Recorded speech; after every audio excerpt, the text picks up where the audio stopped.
Hello, good evening and welcome back. My name is Manuel, founder of CaterGraphix and CaterGraphix Academy. So today I'm so excited to be invited by Josh to speak a little more about price increments. Okay, this is very tough topic to talk about, but I think I'm gonna try my best to break mine down bit by bit.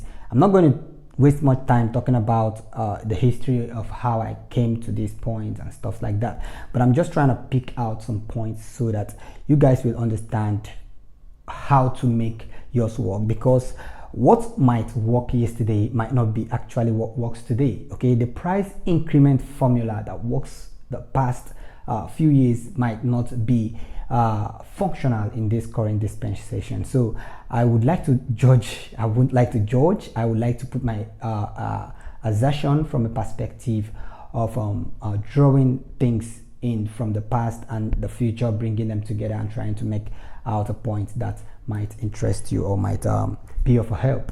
So first, I started my price increment. No, actually, when I started the business, I started my price increment way back beyond 2015, and that was when I realized I got too much inflows of clients.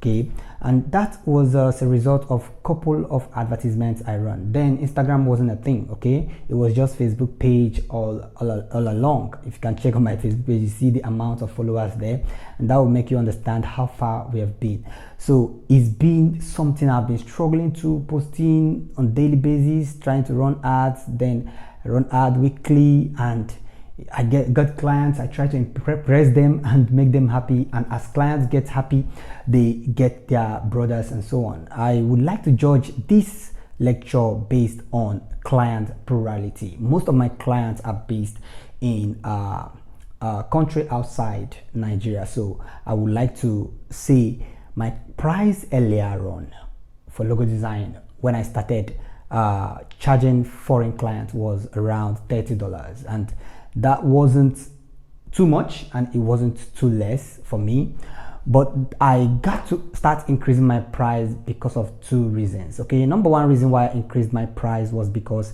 there was too much of population. So when you realize that too much of people are seeking for your services, you got to increase your price, because you're not increasing the price because you want to charge everybody at that high rate. You want to increase your price so you can only attract people who are serious for the kind of service and the kind of value you are ready to deliver. You understand?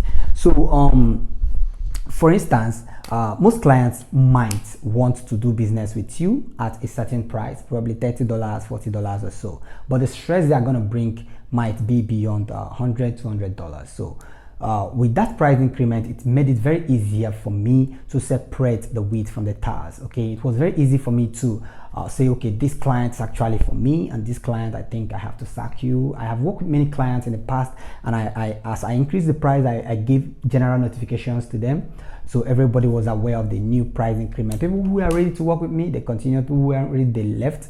And as I realized I have fewer clients, I have to run more ad with my current prices, and I got more clients. Okay, and when I wanted to increase the price, I don't just go from $50 to $100. Okay, you got to increase your price gradually. Okay, you could go from 40 to 50, 55, 60, and so on. You don't just wake up one morning and double the price you charge for your services. No, when you want to charge for something, you be ready to provide value for that. Okay, when you're acting an increment to your price, it's not just because you have too much inflows of clients and then you just increase your price. No, you got to be ready to provide a justification for your price increment. What I mean by that is, when you tell someone you are increasing your price, now you are serving them the same thing you are serving them previously, and nothing changes. That makes no sense to them. Okay, you end up losing all your clients. Okay, so what I did then was, when I increased my price, I let my new client know that we added a new feature, and this new feature was what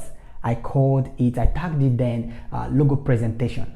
And the other one after that, the next update was logo illustration. The illustration will show the client this is how this logo was created, this piece by piece, before you start seeing other stuffs online. I haven't seen stuff like that before, like too regular, too popular, but I have to create my own kind of concept, and I think I am very happy it went too far. It went so far, helping me and my clients too, and other students who learned from there. So as as soon as I'm adding new price list, I am adding new value. Okay, as I'm adding new price list, I'm adding new value. So like I said earlier, changes doesn't happen in a twinkle of an eye. Okay, for change to happen, for change to be applied, you need to go through processes. So you don't just wake up one morning and you realize that you have superpowers. You can make stuffs you can't make in the previous day. That's not possible. Okay, in this business of design, you grow gradually. Okay, when you learn, when you build, when you practice, perseverance and stuff like that, you see, you grow gradually. And when you grow, you'll be able to add in prices, and your clients won't question you. Okay, so one of which I increased my price was actually to add value to what I'm giving to my clients. So by so doing, it is now easy for me to convince my client that, okay, these new features we added is the reason why we are adding the price increment. Some of the client might say, we don't need that new feature. We say, no, it's our policy and we give it out for security reasons. Sometimes logo documentation, I added that too. I increased the price on that. So I went from 50, I went from 30 to 40, 50. I went to 200. I thought it was the last time, in the last stage. When I realized that that wasn't the last stage of the price for logo design, was when I was paid about 220 something pounds, not dollars, for just a logo. It's a very simple logo that was just like a wordmark logo, and it was so down on me, and I realized that this was so much, okay, to charge, and the service you are giving, as long as you are providing these values. So number 2 point is, when you want to increase your price, make sure you have a lot of content, okay, to prove yourself. Now, when you're sending out your portfolio to your clients and you have a couple of content like 10, 20, clients scroll down and get to the end, they get fed up, they get tired. You need to feed them with quality content and more of those quality content, in the sense that the more they keep scrolling, they get tired of scrolling, not because they get tired or get sick of your design, but because they see that you have justified them enough. So number 1, make sure you provide value. Your value system should be top notch. Number 2, make sure your portfolio is filled with quality content. And number 3, which is the last, is if you want to increase your price in a way, you just could add multiple packages. Like what I did back then also was also to add logo design. I say, okay, I'll be adding the next package, animation, I'll be adding another package for business cards, stationaries and stuff like that. So I'll make a logo for you, I'll add a business card, I'll add an animation, I'll say, okay, the price now is $150 for this, and this one is $100 if you just want the logo. Okay, the logo with all these features, $100. I have a price table. Anyone telling me price table doesn't work is a liar. I closed so many deals with my price tables. So I have this price table. It was 3, and I noticed it was complicated, so I just have to break it down into 2 and increase my price. It was 3. One was $70, the other was $100, and the next was $150. So I have to scrap the $70 and go with $100 and $150. Added all features from 70 to $100 and just made them very simple. What the difference between 150 and 100 was the animation. Okay, the animation was practically $50. Okay, so that was the price then, and it go on and on and on, and you realize the clients were satisfied with it, and they will be able to choose from 2 prices.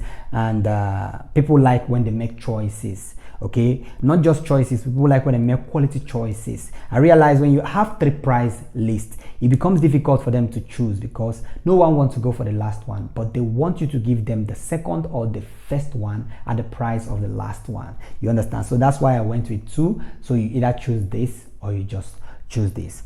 So those are just the 3 points that helped me scale my price. It's a very simple thing to do. Now, talking about the past and now, because we are not just going to justify the past. What happened in the past could be for the past, and what happened in the future could be for the future.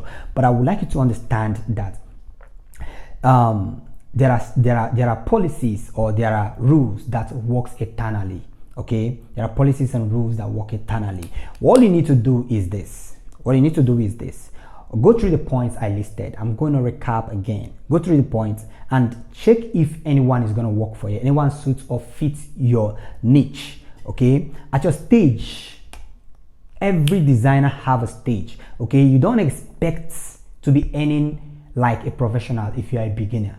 You get the point. So don't expect to just get into the market, start designing and start earning large, or start getting foreign clients. It doesn't work like that. It's not magic. Okay, so it's something that have to take you have to go through the process. Before you meet quality clients, you need to make quality contents. Okay, before you meet quality clients, you need to add quality values. Okay, before you meet quality clients, you also need to add multiple more features or multiple more value system. Okay, so that they'll be able to choose, okay, this particular package, I think I like this one, this package, I like this one, package I like. By so doing, it's easy for you to increase your price and charge more for that. Once again, my name is Manuel. I hope you enjoyed this clip. Have a wonderful day.